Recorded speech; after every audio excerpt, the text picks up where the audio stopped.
There is a question almost no one asks anymore, because the answer feels obvious now, inevitable, like it could never have gone any other way. But in 1984, it was not obvious at all. And the way it almost didn't happen, the way the world almost lost what it gained, is the part of the story that nobody tells you. Here is the question. What makes a man who has been told he doesn't belong, who has been passed over, underestimated and dismissed by the very institutions that were supposed to recognize his worth? What makes a man like that not break, not harden into bitterness, not walk away? What transforms that kind of pain into the most dominant career in the history of professional basketball? I'm going to tell you the answer. But before I do, you need to understand something that happened in a high school gymnasium in Wilmington, North Carolina in 1978. Because everything, the championships, the shoes, the records, the legend, everything begins there. Michael Jeffrey Jordan was born on February 17, 1963, in Brooklyn, New York. His family moved to Wilmington, North Carolina, when he was still a toddler, and Wilmington in the 1960s and 70s was not a gentle place to grow up black. Jordan himself would say later that the Ku Klux Klan was dominant in that environment, not in the history books, not in the abstract, in the streets, in the schools, in the air that people breathed. The kind of racism that doesn't announce itself with a sign. It announces itself in the way a person looks at you, in the words that get directed at you in hallways, on baseball fields, in classrooms, as if your presence alone is a provocation. In 1968, when Jordan started kindergarten, his classroom was still segregated by race. He was one of 2 black kids on his youth baseball teams, and he would later confide to Bulls assistant coach Johnny Buck that those years left him with a sense of isolation and pain that he never fully shook. He felt it in the way other parents watched him. He felt it in the silence that fell when he walked into certain rooms. He was learning, before he had the vocabulary to name it, what it felt like to be seen as less. The tipping point came in 1977. Jordan was 14 years old, a freshman at Emsley A. Laney High School, and a girl at his school called him a racial slur directly to his face. His reaction was immediate and unfiltered. He threw a soda at her. He was suspended. That same year, the television miniseries Roots aired across America. Jordan watched it, and something inside him cracked open in a way that would take years to fully understand. He would describe it later in a 1992 interview, watching the story of his ancestors, watching what had been done to generations of people who looked like him. He said he opened his eyes for the first time about his history and what those people had to deal with. The weight of it hit him, and it didn't break him. It clarified something. He also said something else, something that surprised people when it became public decades later.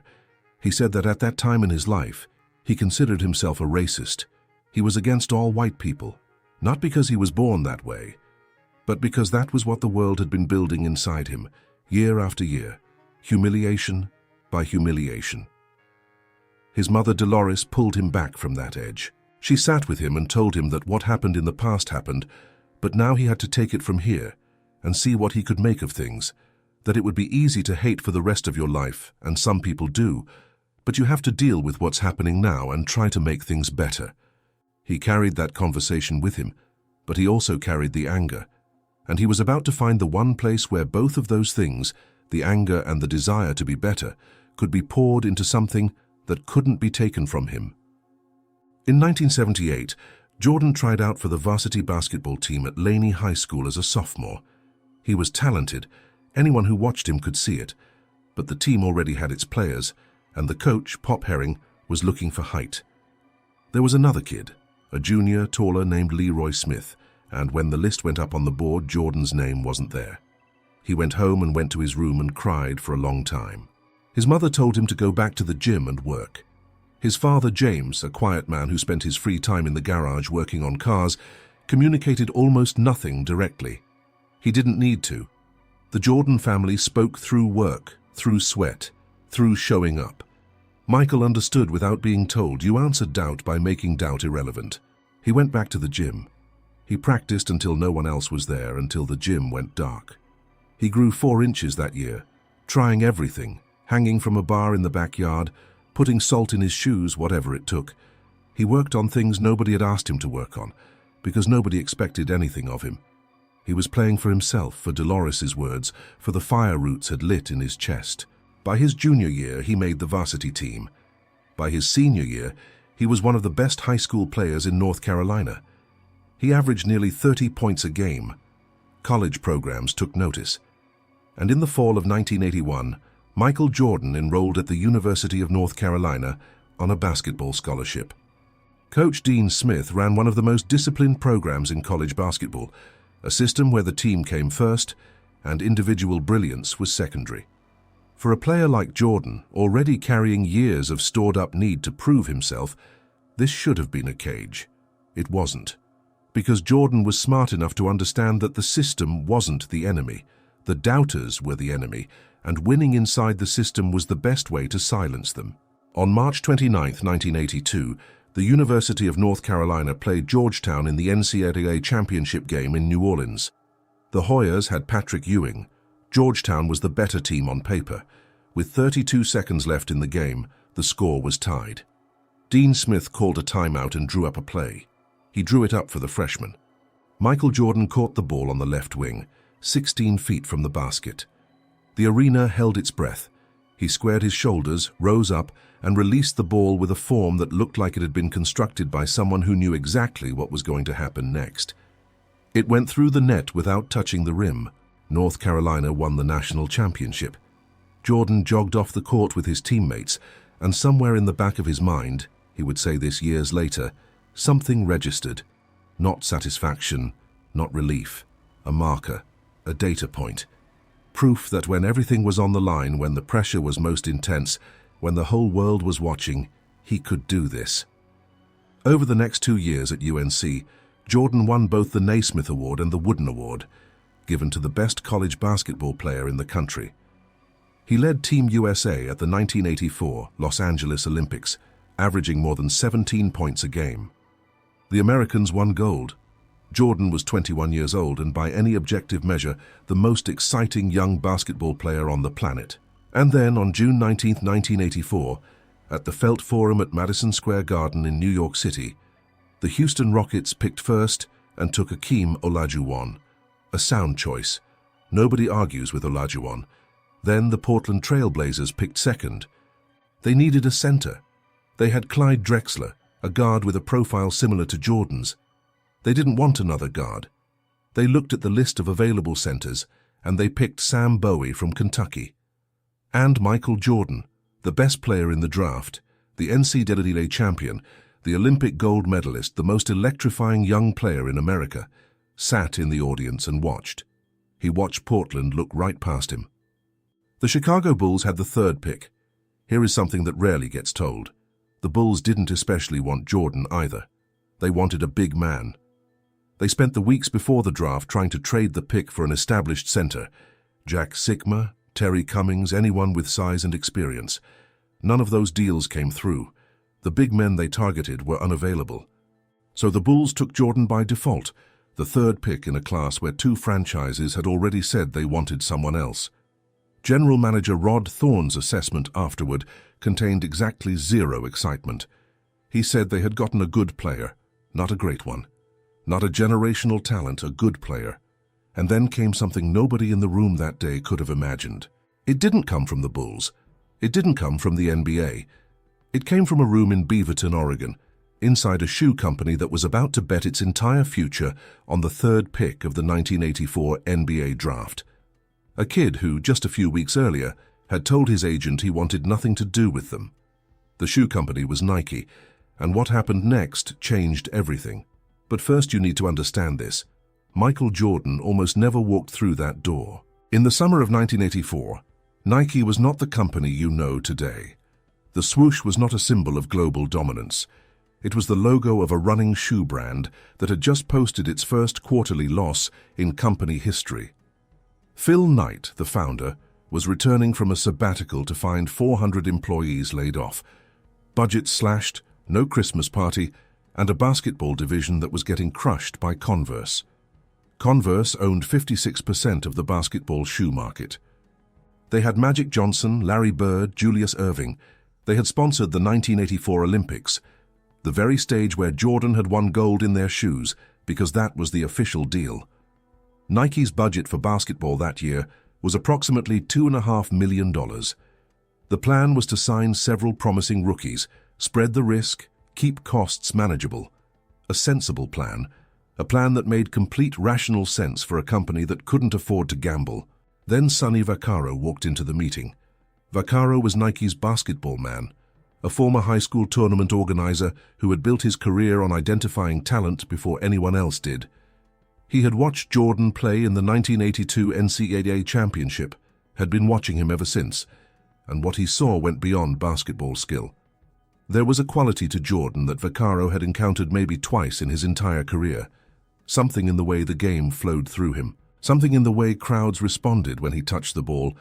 You couldn't put it in a spreadsheet. You couldn't quantify it.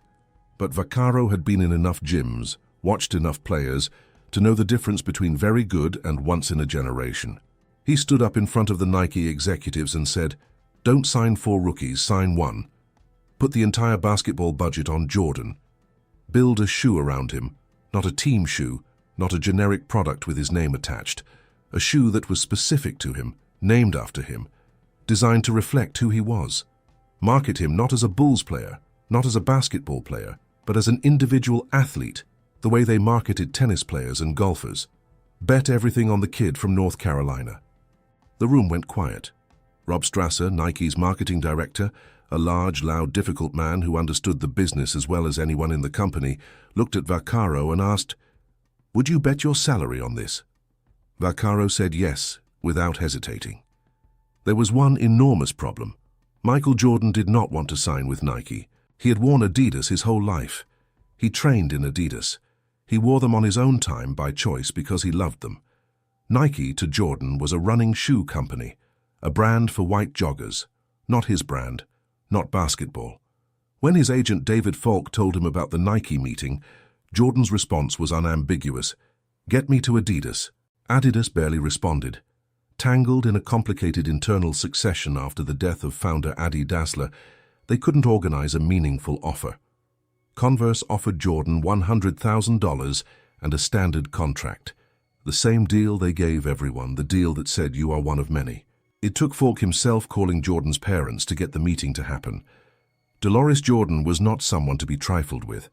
She was the kind of woman who saw through corporate pleasantries to what was actually being said, and she had been protecting and shaping her son's life with a precision that most executives never understood until it was too late. James Jordan packed their bags, and they all flew together, Michael, his parents, Falk, to Beaverton, Oregon. What happened in that room has been told many times and in many ways. The actual pitch, the videos, the design concepts, the name, Air Jordan, that Falk had written on a legal pad as one of several options, and that immediately felt right to everyone who heard it. Designer Peter Moore had created a shoe in red and black, bold and striking, unlike anything on an NBA court. Nike played Jordan footage set to music. They showed him not as a prospect, not as a draft pick, not as a question mark in a scouting report. They showed him as something already extraordinary, already undeniable. And then there was the offer itself. Not a flat fee, not a standard contract, a partnership. His name on the shoe, his input on the design, a percentage of every sale, a share of everything the shoe generated. The first time in American basketball history that a deal structured that way had been offered to an athlete. Jordan went back to Adidas and asked them to match it. They declined. The contract was signed in the fall of 1984, but the story doesn't end with a signed contract. It accelerates into something nobody predicted. When Jordan showed up to his first NBA exhibition games wearing Nike's prototype, the Airship, a red and black shoe that violated the league's uniform regulations, requiring shoes to be at least 51% white, the NBA sent a letter. Commissioner David Stern's office informed Nike that Jordan could not wear the shoes in games. The fine would be $5,000 every time he stepped on the court in them. Rob Strasser read that letter and made a decision that belongs in every marketing textbook ever written. He said, "We'll pay the fine." And then Nike made a commercial. The commercial showed the shoe, while a voiceover said that the NBA had banned it. It showed the shoe while text on screen explained that Jordan was being fined every game he wore them. And then it said, Fortunately, the NBA can't stop you from wearing them. The ban was a gift. The controversy was free advertising. Overnight, the Air Jordan 1 became a cultural object, a statement, a small rebellion wrapped around a pair of basketball shoes. Kids who had never watched a Bulls game started wanting them. The shoe represented something beyond basketball. It represented the feeling of being told no by an authority that didn't understand you, and doing it anyway. It represented exactly the thing that had been burning inside Michael Jordan since he was 14 years old, in a hallway in Wilmington, North Carolina.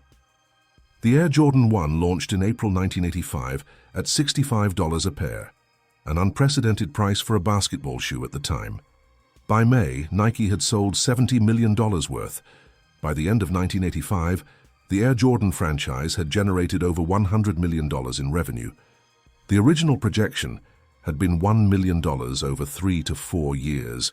But even as all of that was unfolding in boardrooms and retail stores, something more fundamental was happening in gyms and arenas across the country. Michael Jordan was playing basketball. And he was playing basketball in a way that the scouting reports, the draft order, the franchise that had wanted someone else, in a way that none of it had prepared anyone for. His first NBA game was on October 26, 1984, against the Washington Bullets. He scored 16 points, solid, respectable, not earth-shattering. Then something started happening that the numbers alone couldn't capture. Every night, he was doing something that hadn't been done. Every night, someone who watched closely was left searching for the right words. He averaged 28. 2 points per game his rookie season, a number that put him in the company of Wilt Chamberlain, Oscar Robertson, Walt Bellamy, and Kareem Abdul-Jabbar in the history of rookies. He led the Bulls in scoring, rebounds, assists, and steals. The only rookie in NBA history to lead his team in all 4 categories. The city of Chicago, which had been staying home from Bulls games for years, started coming back. Not all at once, game by game. Because word spreads when something is happening that you've never seen before, and what Jordan was doing was something people had never seen before. And then, in that first year, Larry Bird watched him play. Bird was 30 years old, the reigning champion, a 3-time NBA champion by that point, the best player in the Eastern Conference, a man who had seen everything the game offered and was not given to easy statements. He watched Jordan play and then said, without qualification or caveat, that this rookie was the best player he had ever seen, not the best young player, not the most promising prospect, the best player, period. The doubters were still talking. The scouting reports were still circulating in front offices that had missed him. The world was still figuring out what it had stumbled onto. But in the back of Jordan's mind, a file was getting thicker. A record was being kept. Every front office that had tried to trade the pick, every scout who had written good player, every evaluation that had missed what Bird saw with his own eyes in about 40 minutes of watching Michael Jordan play basketball. Jordan didn't forget. He was constitutionally incapable of forgetting. And right now, in his first NBA season, the fuel was still being loaded. The fire was still being prepared. What came next would give the people who doubted him a performance that would haunt basketball forever. But before that performance could happen, something had to be survived first. Something that, for several terrible months, looked like it might end everything before it truly began. 3 games into his second NBA season, on October 29, 1985, Michael Jordan landed awkwardly after a play and felt something give way in his left foot. He kept playing. He always kept playing. But by the time the team doctors examined him, the diagnosis was confirmed. A navicular stress fracture, the kind of injury that had ended careers before, the kind of injury that required time, rest, complete immobilization of the foot, and the kind of patience that Jordan was physiologically incapable of producing. The medical consensus was unambiguous. He needed to sit out the rest of the season. Rest the bone, let it heal properly, come back next year. The Chicago Bulls organization supported this position firmly. Owner Jerry Reinsdorf and general manager Rod Thorne, the same Rod Thorne who had described Jordan as a good player on draft night, were not willing to risk their emerging asset for the sake of a lost season. They told Jordan to stay home. And here is where the story becomes something more than basketball. Jordan was 22 years old. He had just finished a rookie season that was already being called one of the best in the history of the league. He had just seen Larry Bird say he was the best player alive. He had just watched a shoe deal generate $100 million in revenue built entirely on the promise of who he was going to become. And now he was being told, sit down. Wait. Let someone else decide what you're capable of. The problem wasn't the injury. The problem was silence. Being still meant being silent. Being silent meant the doubters could breathe again. It meant the front offices that had passed on him could exhale. It meant all the people who had looked at him and seen limitations rather than greatness had something to point to. See, he's fragile. See, he couldn't hold up. See, maybe we were right after all. Jordan got a second opinion. He found one of the country's leading orthopedic surgeons and had his scans reviewed. The doctor gave him a number that would stay with him. There was approximately a 10% chance that returning to play before the bone was fully healed could result in catastrophic permanent damage. 10%. Jordan did the math, not the math of a doctor or a business manager or a man with a contract to protect, the math of someone who had grown up being told what he couldn't be, who had been cut from a team and come back harder, who had been the third pick and made the first and second picks irrelevant. 10% was the risk, 90% was the opening. He decided the opening was worth more than the risk. The battle with the Bulls that followed was intense. Jordan pushed to return. Management resisted. There were meetings that looked like medical consultations, but were really negotiations between a player who refused to accept limitations and a franchise protecting its investment. The tension of those months would contribute to a relationship between Jordan and the front office that never fully healed. When the Bulls made the playoffs, Jordan had missed 64 regular season games, but the team had somehow scraped into the postseason. He was cleared to play with restricted minutes, a cap on his playing time per game, contained, measured, which for Jordan was essentially a daily exercise in tolerating someone else putting a ceiling on him. In the first round of the 1986 Eastern Conference playoffs, the Bulls faced the Boston Celtics. The Boston Celtics in 1986 were one of the greatest teams ever assembled. Larry Bird, Kevin McHale, Robert Parrish, Dennis Johnson, Danny Ainge, Bill Walton, a roster of future Hall of Famers operating with the precision of a defending champion. They had finished 67-15. They were the #1 seed. They expected to brush the Bulls aside in 3 games and move on. The Bulls had a 30-52 record. Jordan had played in 18 regular season games. Nobody outside of Chicago thought this series would be competitive. In Game 1 at Boston Garden, Jordan scored 49 points. The Celtics won. In Game 2 on April 20, 1986, Jordan scored 63 points. Let that number sit for a moment. 63. In a playoff game, against 5 future Hall of Famers who took turns trying to stop him, after missing most of a season with a broken foot. On the road, in one of the most hostile arenas in basketball, with an entire city of Celtics fans watching and willing him to fail. Jordan made 22 of 41 field goal attempts. He made 19 of 21 free throws. Only 3 of his 41 shot attempts came uncontested, meaning 38 times he was being defended by the best defensive team in basketball, and he scored or got to the free throw line anyway.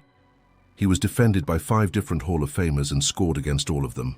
The Celtics won the game in double overtime, 135-131. They swept the series. The Bulls lost. In the math of wins and losses, nothing changed. But in the room afterward, Larry Bird, who had scored 36 points himself, who had 12 rebounds and 8 assists, who had led the greatest team in basketball to a victory, in a game that had gone to double overtime, sat in front of reporters and said the only words that seemed adequate to what he had just witnessed. He said, "I think it's just God disguised as Michael Jordan. He is the most awesome player in the NBA. Today in Boston Garden on national TV in the playoffs, he put on one of the greatest shows of all time. I couldn't believe anybody could do that against the Boston Celtics. God disguised as Michael Jordan." Bird had called Jordan the best player he'd ever seen the year before. Now he was reaching past the language of basketball entirely. He was saying that what he had watched that night was not something that could be measured in assists and field goal percentages and defensive matchups. It was something else, something that normal athletic superlatives couldn't contain. Jordan, for his part, was unhappy. The Bulls had lost. He said afterward, 50 points, 49 points, 63 points. I just want to win again. The points don't mean anything to me. This was not false modesty. It was the clearest possible statement of what drove him. Not records, not recognition, not the moment when Larry Bird told the world he was watching God. Winning.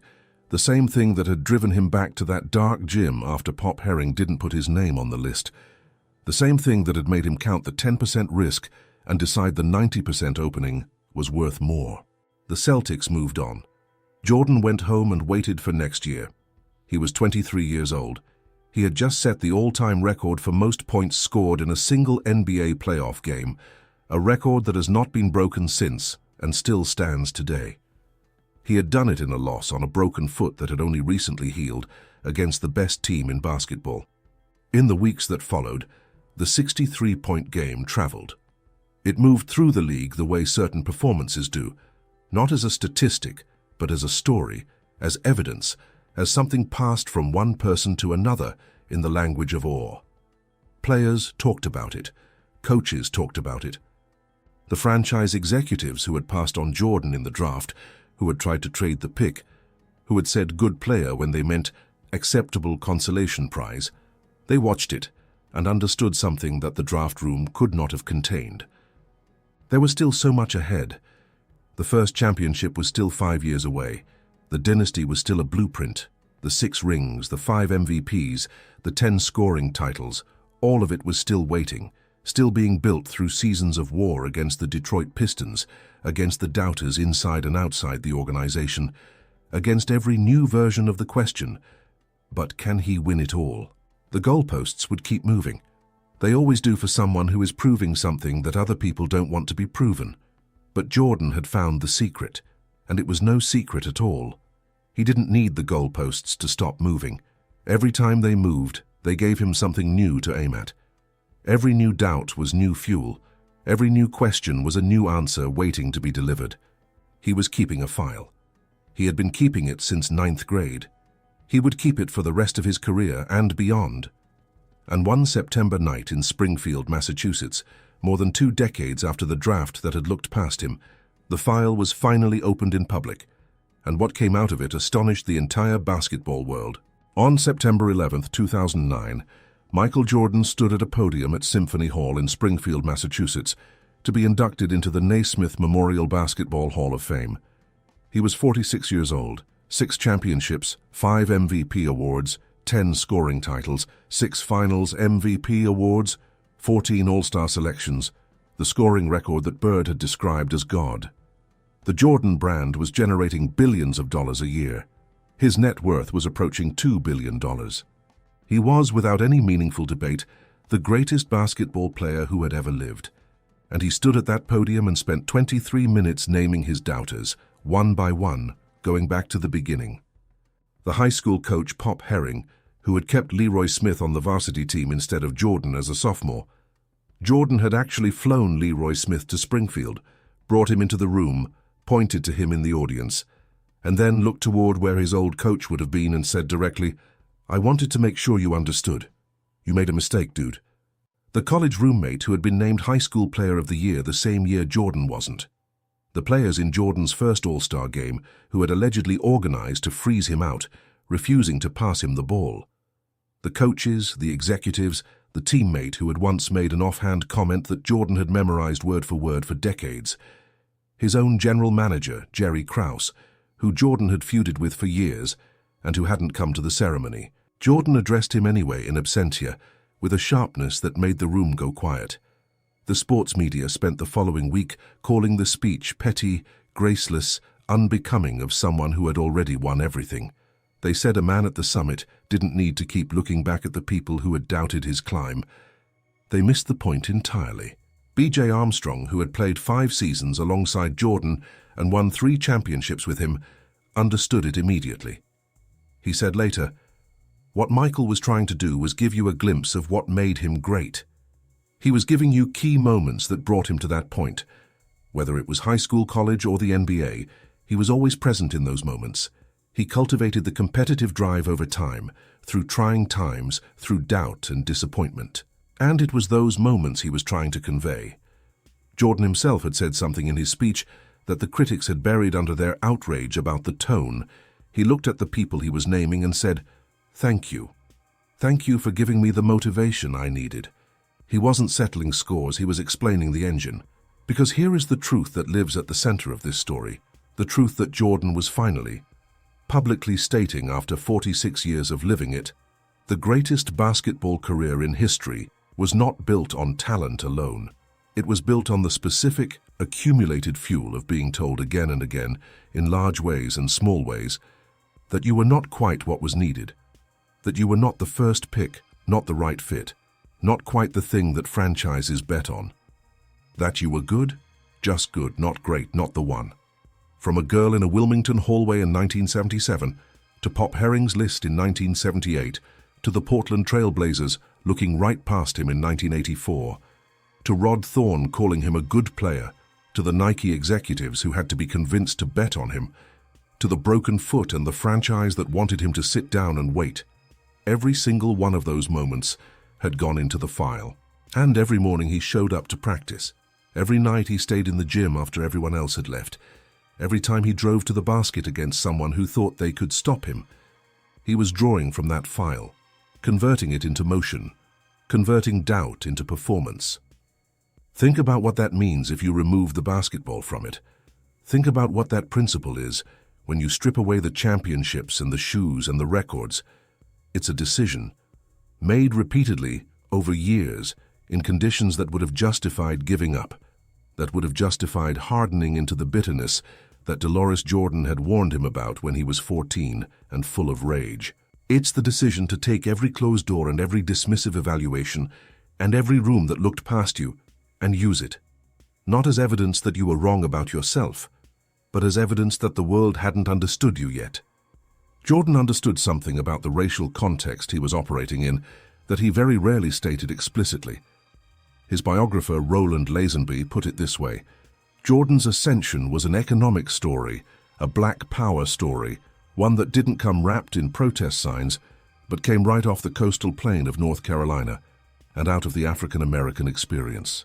The drive that made him the greatest was rooted in the specific knowledge of what his ancestors had endured, in the years of being told that his presence was a provocation, in the particular weight that a young black man from Wilmington, North Carolina, carried into every room he walked into. He made a calculated choice, not once but constantly over his entire career, about how to carry that weight. He decided he would not be an outspoken political figure in the way some called him to be. He understood, with a clarity that some mistook for indifference, that the most powerful statement he could make was to become so unquestionably, historically great that the question of whether someone like him belonged at the highest level became permanently, irreversibly ridiculous. He would answer the question not with words, but with a body of work that made the question look foolish in hindsight. 6 championships, 5 MVPs, 10 scoring titles. The playoff scoring record, Bird called God. The first athlete billionaire. The first black majority owner of an NBA team. A brand still generating over $4 billion a year, decades after he last played. Because 40 years ago, a company bet everything on a 21-year-old that 2 franchises had already passed over. None of it was inevitable. None of it was guaranteed. At every step there was a version of events where it went differently, where the foot doesn't heal, where the Bulls trade the pick, where Jordan takes the comfortable path and signs with Converse like everyone expected, where the rage from those Wilmington years becomes something that closes doors instead of burning through them. What made the difference was a decision, or rather, the same decision made 1,000 times in 1,000 different moments, to treat every closed door as information, not as a verdict. You have been in rooms where you weren't the first pick. You have seen lists where your name wasn't at the top.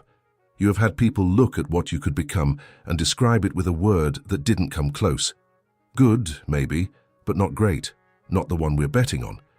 You know what it feels like to watch someone else get chosen, to hear the silence that follows when the world decides you're not quite worth the risk. Michael Jordan knows that feeling too. He knew it at 14, at 15, at 21. He knew it with a particular sharpness that came from a specific American history, from the accumulated weight of being seen in a certain way before he had done a single thing to justify or contradict the seeing. And he built the greatest career in basketball history out of that feeling, not by escaping it, but by converting it, pound for pound, into the fuel that powered everything. The Hall went quiet in Springfield in 2009, not because Jordan was petty. It went quiet because in between every name he mentioned, every slight he recounted, the audience was watching something rare. A man pulling back the curtain on exactly what greatness costs and exactly where it comes from. He paid for it every day of his career. He showed up and paid for it. If you've never thought about the story of how Jordan entered the NBA, not the highlights, not the championships, but the actual story of where he came from and what he was carrying, now you know. And if any part of that story sounds familiar to you, if you know what it feels like to be passed over, to be told you're not the one, to sit in the audience and watch someone else get chosen, you also know the decision that Jordan made, and you know it's available to you too. Leave a comment below and tell me which moment in this story hit you hardest. Subscribe to this channel if you want to keep hearing the stories that go beneath the surface, the ones about where greatness actually comes from. Michael Jordan didn't just become the greatest basketball player who ever lived. He proved that the people who doubted you are not writing the ending. You are.